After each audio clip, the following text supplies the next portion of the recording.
Hi అండి అందరికీ. ఈరోజు మనం నేర్చుకోబోతున్నవి థర్డ్ క్లాస్ నుంచి 8th క్లాస్ వరకు ఉన్నవి. అంటే ఇది ఎస్జిటికి సంబంధించి చాలా మోస్ట్ ఇంపార్టెంట్. ఎస్జిటి వాళ్ళు ఎక్కువగా 10th వరకు అయితే చదవనవసరం లేదు. అంటే గ్రామర్ పార్ట్ మాత్రమే మనం 10th వరకు చూసుకోవాలి. అంటే లెసన్స్ మాత్రం 10th వరకు అయితే చూసుకోని అవసరం లేదు. 8th వరకు చూసుకుంటే సరిపోతుంది. ఇక్కడ మనం చూసుకుంటే రచయితలు వారి యొక్క రచనా సంపుటాలు, అంటే గేయ సంపుట్లు ఎవరు రచించారు, కథా సంపుట్లు ఎవరు రచించారు, లేకపోతే ఖండకావ్యాలు ఎవరు రచించారు, బాలగేయాల సంపుట్లు ఎవరు రచించారు, ఇలాంటివన్నీ ఉంటాయి కదండి. వ్యాస సంపుటి అవన్నీ కూడా ఉంటాయి కదా, అవన్నమాట. ఇవి సంపుటాలు. ఓన్లీ సంపుటాలు అంటే అన్నీ కలిపి ఒక దగ్గర పెట్టడం, గేయాలన్నీ ఒక బుక్గా రాయడం, లేదా గేయాలన్నీ కలిపి ఒక దగ్గర పెట్టి రాయడం, అవన్నమాట. సంపుటాలంటే పుస్తకాలు లేదా గ్రంథాలుగా రాయడం అన్నమాట. ఇక్కడ చూసుకుంటే ఫస్ట్ వన్ కస్తూరి నరసింహమూర్తి. కస్తూరి నరసింహమూర్తి రచించిన గేయ సంపుటి. ఆయన రచించింది ఏంటంటే అది గేయ సంపుటి. చూసుకోండి, ఇక్కడ మీరు చూసుకోండి, గేయ సంపుటి. దాని పేరేంటంటే పాపాయి సిరులు. నెక్స్ట్ బసవరాజు అప్పారావు గారు. బసవరాజు అప్పారావు గారిది గీతాల సంపుటి. గీతాల సంపుటి లేదా గేయ సంపుటి. గేయాలన్నా గీతాలన్నా ఒకటే. అదేంటంటే బసవరాజు అప్పారావు గేయాలు. Next one Indraganti Srikanta Sharma. ఇంద్రగంటి శ్రీకాంత శర్మ. ఈయన రచించింది కవితా సంపుటి. కవితా సంపుటి అనుభూతి గీతాలు. అనుభూతి గీతాలు. Next one Ravuri Bharadwaja. రావూరి భరద్వాజ గారు రచించిన కథా సంపుటి. ఇది కథా సంపుటి అన్నమాట. ఏంటంటే అపరిచితులు, కథాసాగరము రెండు రచించారు. అపరిచితులు, కథాసాగరం అనేటటువంటివి రెండు రచించారనమాట. నెక్స్ట్ వన్ చూద్దాం. వింజమూరి శివరామారావు గారు. వింజమూరి శివరామారావు గారిది ఖండకావ్య సంపుటి. ఖండకావ్య సంపుటులు. అవి మనకి టెక్స్ట్ బుక్లో పేజ్ నెంబర్ 35 దగ్గర మనకి ఇచ్చారు. కానీ అంటే ఖండకావ్యాలని ఇచ్చారు, చివరిలో ఈ నుండి గ్రహించబడిందని ఇచ్చేసారనమాట. సంపుటి నుండి గ్రహించబడిందని ఇచ్చారు. సో అందువల్ల మనం ఏంటంటే ఇవి కొంచెం డౌట్గా అయినా నేర్చుకోండి. గోర్కీ కథలు, కల్పవల్లి, ఖండకావ్య సంపుటులు అని నేర్చుకోండి. వింజమూరి శివరామారావు గారు. ఏవైనా ఆయన రచనలే అవి. కాకపోతే ఖండకావ్య సంపుటులు అనేటటువంటి వర్డ్ వచ్చేటప్పుడు ఆ రెండు మాత్రం మీరు మైండ్లో పెట్టుకోండి. నెక్స్ట్ రాయిప్రోలు సుబ్బారావు గారు. రాయిప్రోలు సుబ్బారావు గారు రచించిన లక్షణ గ్రంథాలు. లక్షణ గ్రంథాలు ఏంటంటే రమ్యాలోకము, మాధురి దర్శనం. రమ్యాలోకము, మాధురి దర్శనం. అలాగే జంధ్యాల పాపయ్య శాస్త్రి గారు. జంధ్యాల పాపయ్య శాస్త్రి గారు రచించినవి ఇవి ఖండకావ్యాలండి. ఖండకావ్య సంపుటులైతే కాదు. ఓకేనండి, ఖండకావ్యాలు తప్ప ఖండకావ్య సంపుటులైతే కాదు.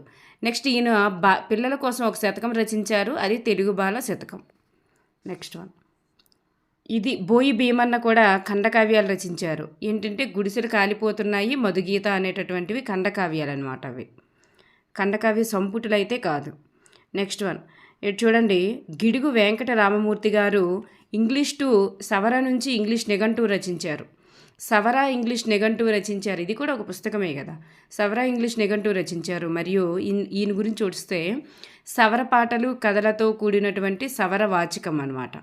అది కూడా ఈయన రచించారు. వాచకం అంటే పుస్తకమే. సవర పాటలు, కథలతో కూడిన సవర వాచకాలు రచించారు. అలాగే సవర వ్యాకరణం రచించారు. సవర వ్యాకరణం గ్రామర్ బుక్. అలాగే గ్రంథాలు, ఈయన రచించినటువంటి గ్రంథాలు ఏంటంటే బాలకవి శరణ్యం, ఆంధ్ర పండిత బిషక్కుల భాషాబేజసం. చూడండి, రెండు రచించారు. ఏంటంటే అవి బాలకవి శరణ్యం, అలాగే ఆంధ్ర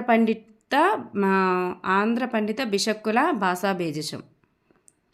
నెక్స్ట్ వన్ నండూరి రామ్మోహన్ రావు గారి యొక్క బాలగేయాల సంపుటం పేరేంటంటే హరివిల్లు. ఇది హరివిల్లు అనేది ఏంటంటే బాలగేయాల సంపుటం, పిల్లల సంబంధించిన గేయాల సంపుటి. నెక్స్ట్ వన్ చూడండి. బాడిగ వెంకట నరసింహారావు గారు పిల్లల పుస్తకాలు రచించారండి. బాడిగ వెంకట నరసింహారావు గారు పిల్లల పుస్తకాలు రచించారు. అవి ఏంటంటే బాలరసాలు, పాలబడి పాటలు, ఆవు హరిశ్చంద్ర, బాలతనము, చిన్నారి లోకము, పూల బాలలు, ఋతువాని. ఇవి ఎక్కువగా బాలల గురించే ఉన్నాయి చూడండి. ఋతువాణి కూడా పిల్లల పుస్తకమే. ఓకేనండి. బాలరసాలు, పాలబడి పాటలు, ఆవు హరిశ్చంద్ర, బాలతనం, చిన్నారి లోకము, పూల బాలలు, అలాగే ఋతువాణి, ఇవన్నీ కూడా. అలాగే ఈయన బాలబంధు బివి నరసింహారావు యొక్క సంపూర్ణ రచనల సంకలనం అనేటటువంటిది కూడా ఈయన రచించారనమాట. బాలబంధు అనేది ఈయన యొక్క బిరుదు. బాలబంధు అనేది ఈయన యొక్క బిరుదండి. బాలబంధు అనేది ఈయన యొక్క బిరుదు. ఈయన సంపూర్ణ రచన బివి నరసింహారావు సంపూర్ణ రచనల సంకలనం అనేటటువంటి ఈ మొత్తము ఇది ఒక రచనని ఆయన రచించారనమాట. ఓకేనండి. నెక్స్ట్ వన్ సత్యం సంక్రమంచి ఈయన రచించినటువంటి కథా సంపుటాలు చూస్తే కథా సంపుటాలు అమరావతి కథలు, కార్తీక దీపాలు. అలాగే గరిమెల్ల సత్యనారాయణ గారు రచించినవి స్వరాజ్య గీతములు, హరిజనుల పాటలు రచించారు. కానీ కథా సంపుటాలన్నీ గట నేనేమి ఇక్కడ కూడా మెన్షన్ చేయలేదు.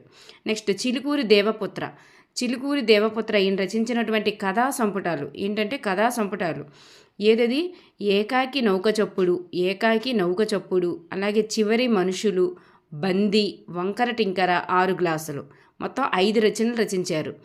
ఏకాకి నౌక చప్పుడు, చివరి మనుషులు, బందీ, వంకర టింకర, 6 గ్లాసులు, ఇలాంటివన్నీ కూడా 5 రచించారనమాట.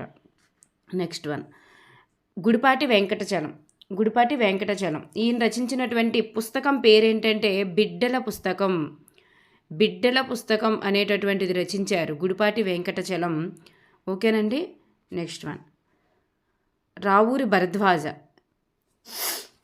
భరద్వాజ ఈయన రచించినటువంటి పుస్తకం పేరు జీవన సమరం. రావూరి భరద్వాజ గురించి మనకు అన్నీ తెలుసు.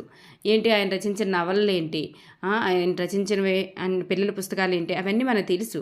కానీ ఇక్కడ పుస్తకం జీవన సమరం అనేటటువంటిది కూడా మనకి 2 క్లాసుల్లో మనకి రావూరి భరద్వాజ గారి గురించి ఉంటే ఒకరి దగ్గర లేదు, ఇంకో దగ్గర అనమాట ఇది ఉందన్నమాట జీవన సమరం అని. ఇది దేన్ని తెలియజేస్తుందంటే యథార్థ జీవుల యథార్థ గాథల పుస్తకం. చూడండి, ఈ యథార్థ జీవుల యొక్క యథార్థ గాథల పుస్తకం అనమాట ఇది జీవన సమరం అనేది. నెక్స్ట్ ఈయన పిల్లల యొక్క కథలు రచించారు. పిల్లల కథలు ఏంటంటే ఉడితమ్మ ఉపదేశం, కీలుగుర్రం అనేటటువంటి పిల్లల కథల పుస్తకాలు కూడా ఈయన రచించారు. పిల్లల కథలు అనమాట, పుస్తకాలు కాదు. ఈయన రచించిన పుస్తకం మాత్రం జీవన సమరం. నేను ఇక్కడ కరెక్ట్గానే ప్రస్తావిస్తున్నాను, కొంచెం చూసుకోండి. నెక్స్ట్ వన్ వెన్నెలకంటి రాఘవయ్య మొత్తం చూడండి ఇక్కడ ఎన్ని పుస్తకాలు రచించారో ఆయన అయితే. అదే సంచార జ్యోతుల గురించే, కాకపోతే మనకి ఇక్కడ కొన్ని ప్రస్తావించడం జరిగింది. ఇటు చూడండి యానాదులు, అలాగే భారతదేశంలో ఆదివాసులు, ఈ 2 యానాదులు, భారతదేశంలో ఆదివాసులు, ఈ 2 కూడా పుస్తకాలు. ఇలాంటి పుస్తకాలు ఎన్ని రచించారంటే ఇలాంటి పుస్తకాలు 22 రచించారండి. ఇలాంటి పుస్తకాలు ఎన్ని రచించారంటే 22 పుస్తకాలు రచించారంట. యానాదులు, భారతదేశంలో ఆదివాసులు, అలాంటి పుస్తకాలు 22 రచించారంట. మరియు చూసుకుంటే చూడండి అడవి పూలు, నాగులు, చెంచులు, సంచార జాతులు, ఇలాంటివి ఎన్ని పుస్తకాలు రచించారంటే ఇలాంటివి 10 పుస్తకాలు రచించారు. ఈయన పుస్తకాలు గుర్తుపెట్టుకోండి. యానాదులు, నెక్స్ట్ భారతదేశంలో ఆదివాసులు 2 అయ్యాయి. నెక్స్ట్ అడవి పువ్వులు, నాగులు, చెంచులు, సంచార జాతులు, ఇవన్నీ కూడా ఆయన రచించినటువంటి పుస్తకాలు అన్నమాట. నెక్స్ట్ రావినూతల ప్రేమకిషోర్ గారు రచించినది కవితా సంపుటి. దాని పేరేంటంటే నలుగుర మౌదాం. నెక్స్ట్ కలువకలను సదానంద గారు రచించింది కథా సంపుటి. దాని పేరు నవ్వే పెదవులు ఏడ్చే కళ్ళు. చావలి బంగారమ్మ రచించింది, ఆవిడ కూడా ఎక్కువ కవితలు రాస్తారు. ఈ కవితా సంపుటి పేరు కాంచన విపంచి. చూడండి కలువకలను సదానంద గారు 2 రచించారు.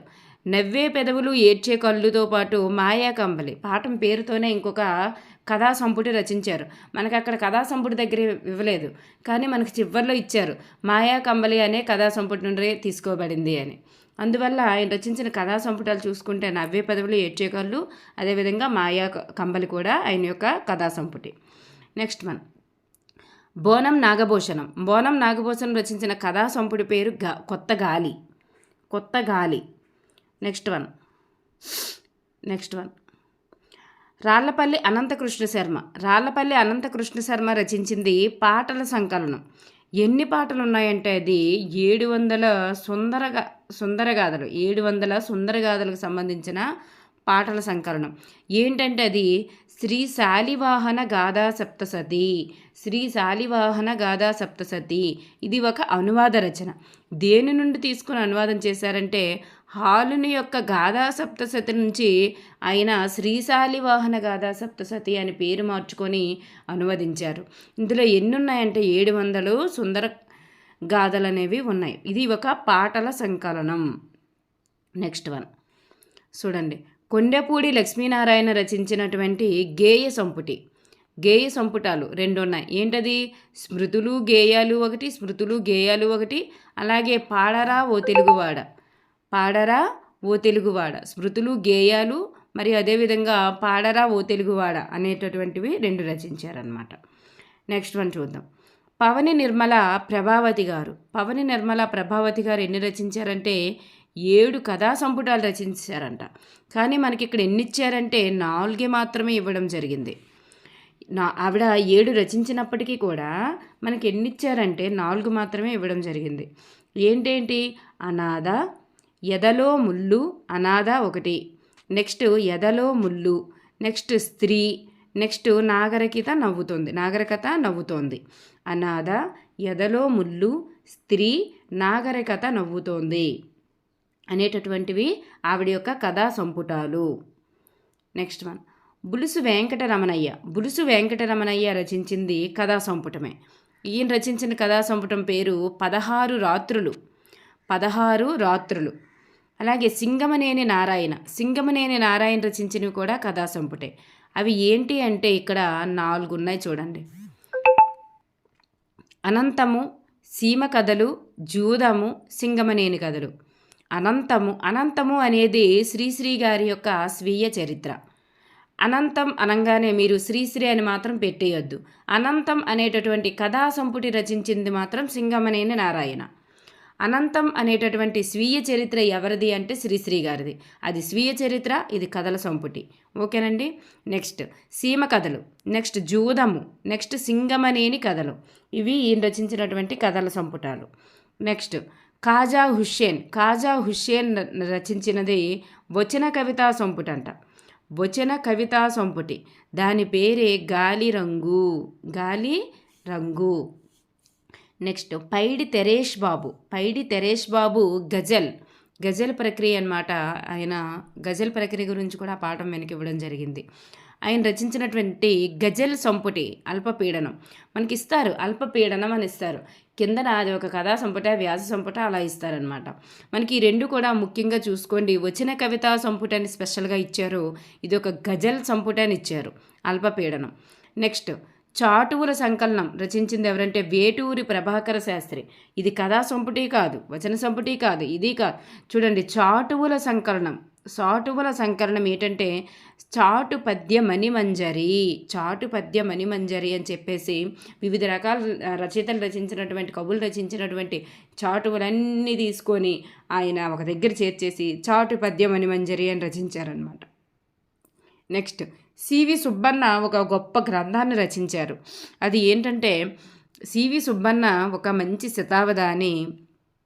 ఆయన చాలా సరస్వతి పుత్ర అనేటటువంటి బిరుదాంకితుడు అనమాట. ఆయన చాలా తెలివైన వ్యక్తి. శతావధాని అనగానే మనకు చెప్పవచ్చు, శతావధాని అంటే మాట్లాడేది. నెక్స్ట్ శతావధాన ప్రబంధ త్రిపుటి అనేటటువంటి గొప్ప గ్రంథాన్ని ఆయన రచించడం జరిగింది. Thank you everyone. ఇక్కడికి మనకి రచనలు అయ్యాయి. నెక్స్ట్ బిరుదులు, అదేవిధంగా మనం శతక పద్య రచయితలు, అదేవిధంగా ఎవరైనా కవులు రచించిన స్వీయ చరిత్ర, వాళ్ళ యొక్క ఆత్మకథ, అలాగే లేఖ, జీవిత చరిత్ర, యాత్ర రచన లాంటివి మనకి టెక్స్ట్ బుక్లో ఉన్నటువంటివి ఒక దగ్గర రాశాను. అవి ఇప్పుడు పంపించబోతున్నాను నెక్స్ట్. Thank you everyone.